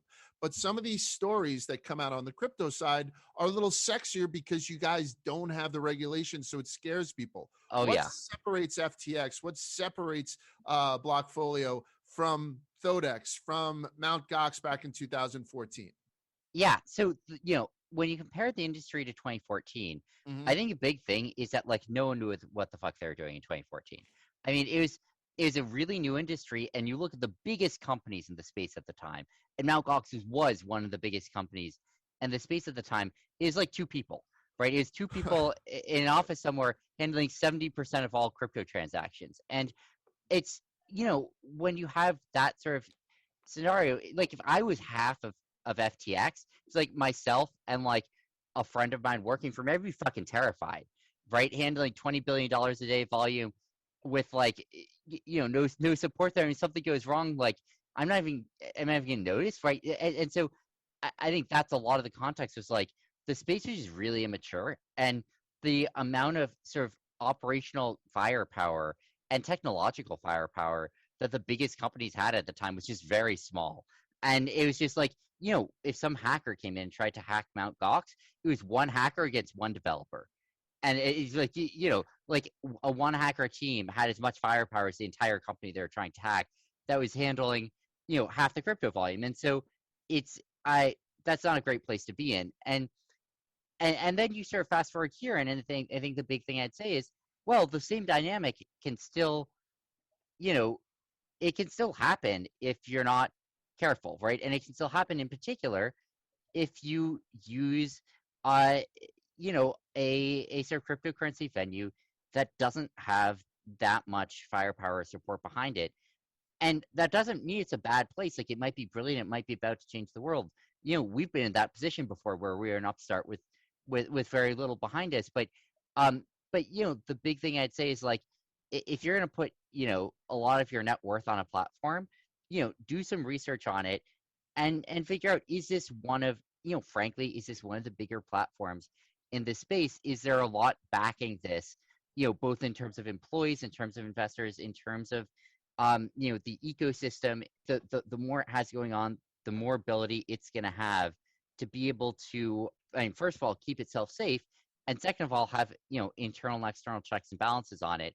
But yeah, as you said, given the fact that this is all custodied mostly by the exchanges themselves, and given the fact that there isn't much of a global regulatory framework that's sort of been fleshed out in a lot of cases, you have to have trust the product you're using knows what it's doing, is a reputable product. And at this point, it's good just going with the big boys. So I am confident that Sam Bankman-Fried, the CEO of Blockfolio, has at least 2 or 3 people making sure he doesn't get a one-way ticket to Albania. I can say that right now. He's going to fill a suitcase with $2 billion worth of tokens. Sam, I'm going to let you go. I really appreciate you spending some time with us. I know you're overseas. You're in Tokyo now talking to me, I believe. It's Blockfolio. It's the app. It's the one that Barstool uses exclusively. It's the one that I use exclusively. Download the app. It's as easy as shit, and you can start to dip your toe into the world of cryptocurrencies, and it's pretty painless until it's not, just like anything else. But Sam, you're a real pleasure. I hope you can have you back or something like that if we need any kind of follow-up. Absolutely. All right. Have a great night. Good luck trading. All right. So I have to thank Sam. You can tell he was on a trading desk at the time. I was talking to him at 10 o'clock at night. It was 10 o'clock in the morning where he was, and he was ready to go at it and just probably do something that I'd never be able to do. He seems like the type of guy that knows my PIN number just by looking at me. But I really appreciate him coming on. I appreciate Tyler coming on and helping us out, as always. And most importantly, I appreciate Vibs being my co-pilot through this introduction to cryptocurrencies. So I hope you guys feel a little bit more comfortable. I just want to update everybody. Go. I said last week I would watch Snatch. I've watched Snatch. It is a great film. It's a wonderful film, right? I loved it. It's amazing. And it has a good twist. Brad Pitt's awesome. You can't understand a word he says. The gypsy. It's from Ma. I loved it. Yeah, Dags. Yeah, I think that guy Bricktop is one of the least muscular but most terrifying villains in cinema. They cut through bone like butter.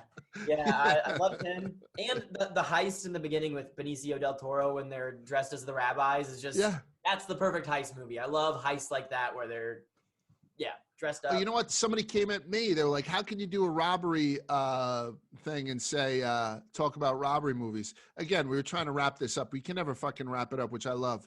We never mentioned The Town. The Town was a good. Oh, no, yeah. We were, before filming, we were talking about. Right. The Town was one of mine that I said. I think it's one of the most modern heist movies.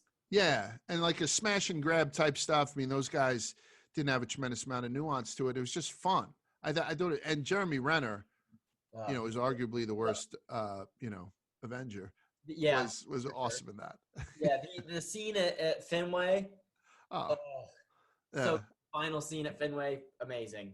And then the dude who drives the armored truck, the heavyset dude, has been on Woolman with Annie. He was also in Gone Baby Gone and stuff. I can't remember the gentleman's name, but he needs to have one of the bigger stars in there, not Affleck. Was it R.A.? She needs to have him on. He was in that movie. Did you know that? Yeah. But Snatch is one now. If it comes on TV, you're done. Carve out some time. If Snatch pops on TV, then I have to sit down. And what a cat. Dennis Farina, rest in peace, was awesome. I'm coming to England. You know what I mean? We have beaches. Yes. Who gives a shit or something like that? He was fantastic. Benicio, obviously.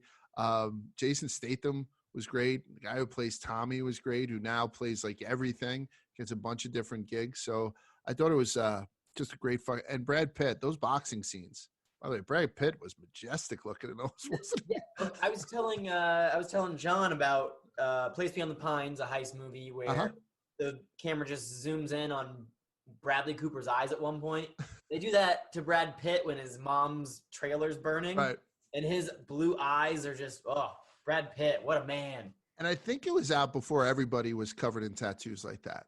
Yeah. Like when Brad Pitt took off his shirt to fight, I can't remember what the big guy's name is, but when he went to go fight the big guy and he had all those like gypsy tattoos all over, it was a little bit shocking. Now every barista looks like that. So it's all these mumble rappers with the faces full of tattoos. Right. In 2001, I would have probably gasped a little bit. And by the way, Golden Brown, that soundtrack is a great soundtrack to dial up one day and do some 3Chi to. So it's a very underrated. I will have to keep that in mind. Yeah, Golden Brown. But anyway, so it was. This was the Twisted History of Cryptocurrencies. I hope you guys enjoyed it. Thank you to the Water Coolers. Thank you to Blockfolio. And thank you to John, who's going to be cutting this up. Obviously, Vibs, who is my co-pilot, along with Jesus Christ, my Lord and Savior. I don't know what the fuck that means.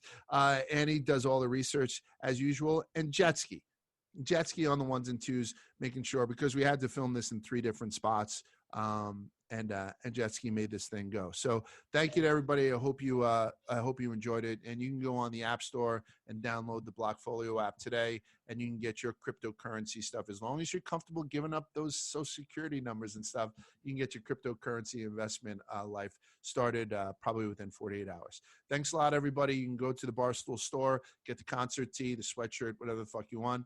And as always, follow us at Twisted History on all forms of social media.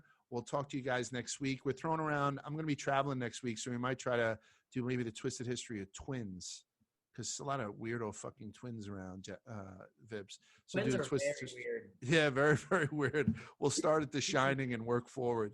So be on the lookout for that, and we'll talk to you guys soon.